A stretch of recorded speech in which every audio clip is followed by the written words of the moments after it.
Welcome to PVTV International. I'm going to present this week's editions of our news roundup. Cabinet news. Acting President Duwa calls for unwavering action against military council.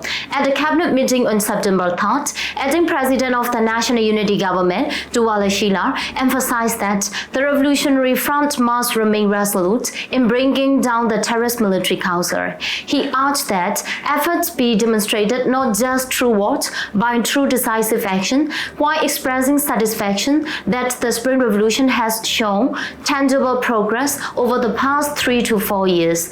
The acting president reminded the cabinet that the struggle is far from over. He also warned that the military council will continue to worsen the hardships of the people, whose suffering from widespread poverty is mirrored even among military personnel and their families who still support the junta.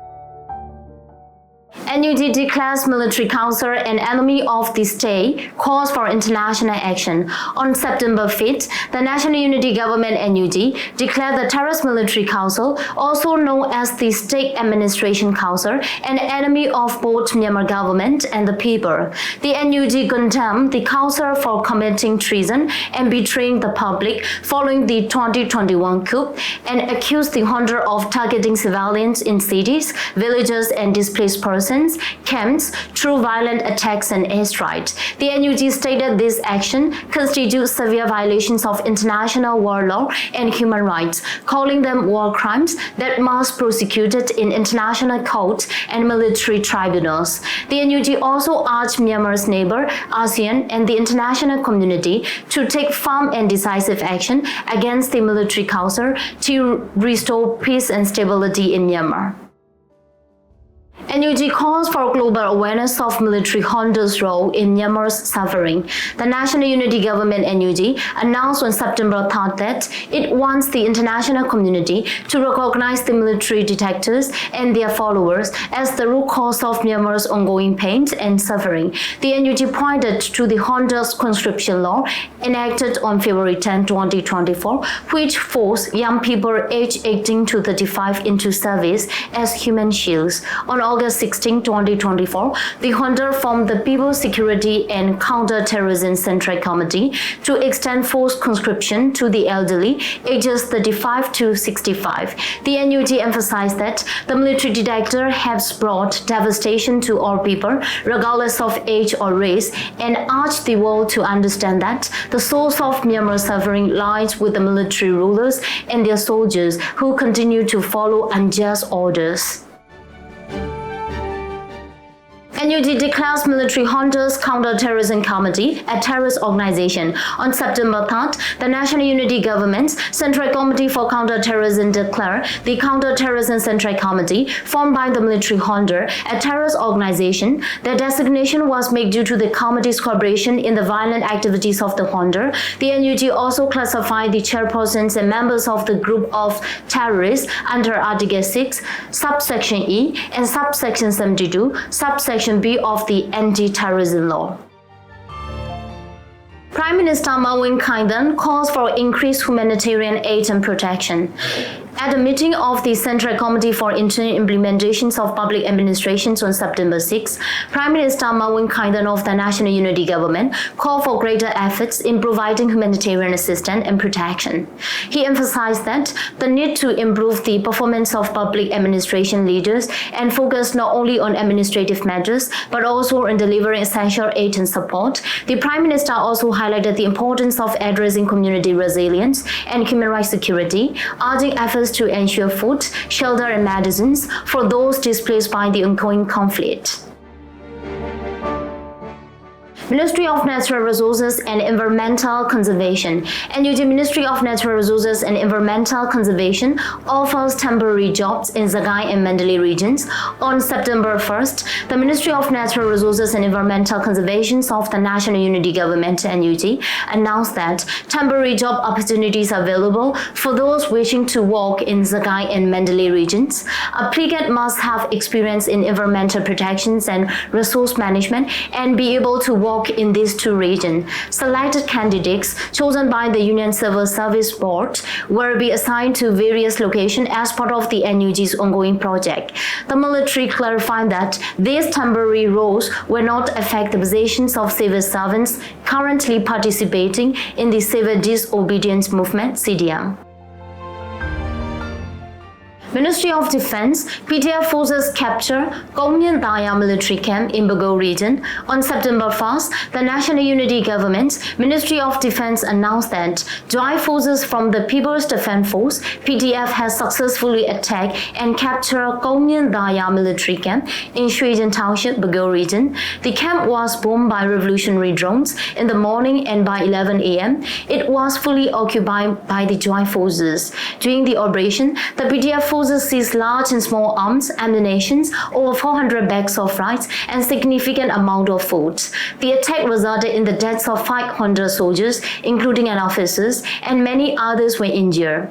The operation was carried out by the NUG Southern Military Region No. 2 Military Region, PTF Battalion 3702, Military Region Drone Special Forces 1805, PTF Spring Warrior Column, and the current National Liberation Army KNLA 9th Joint Forces. The town completely came under the revolution's control on August 31st. Ministry of Planning, Finance and Investment, NUG announces purchase of EOD asset with treasury bonds.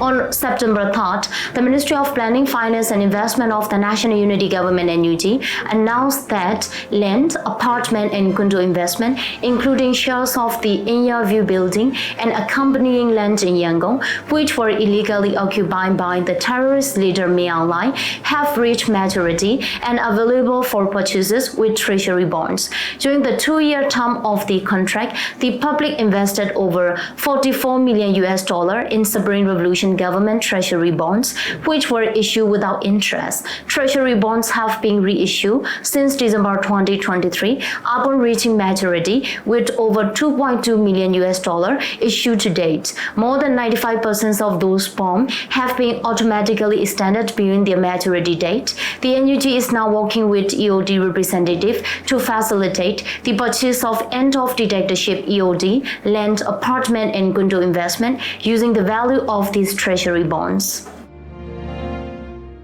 NUG reports civilian casualties from airstrikes by terrorist military council.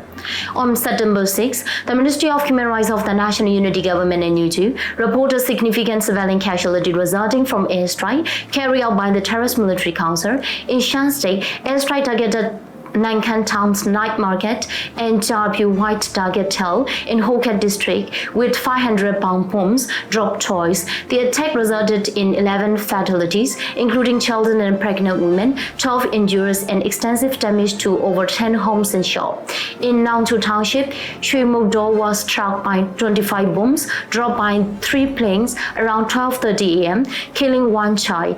A village in Chen State, Minda Township, was also bombed without cause by a fighter jet at 2:40 a.m. on September 3rd. In Magur regions, Nyang Township, Layama Village School was hit twice by 200-pound bombs around 1:30 p.m., resulting in the deaths of 5 people, including a 10-year-old child, and injuries to 4 others. One of the injured later died during the treatment. Additionally, the Bangkok IDP camp in Lei Village, Pekong Township, was bombed 3 times by the 2 fighter jets, killing 7 children and 2 adults, totaling 9 casualties.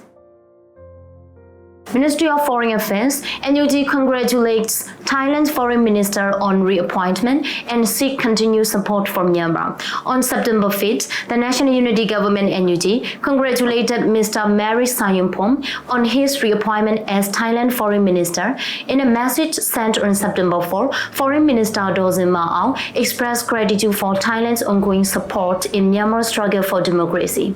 She urged Mr. Sayumpom to continue aiding Myanmar and to engage with all relevant stakeholders, including the NUG and Ethnic Alliance, to address crucial challenges. The NUG also emphasized the importance of cooperation between Myanmar and Thailand on various issues, including humanitarian concerns, border security, cross-border crime suppression, and overall peace and stability.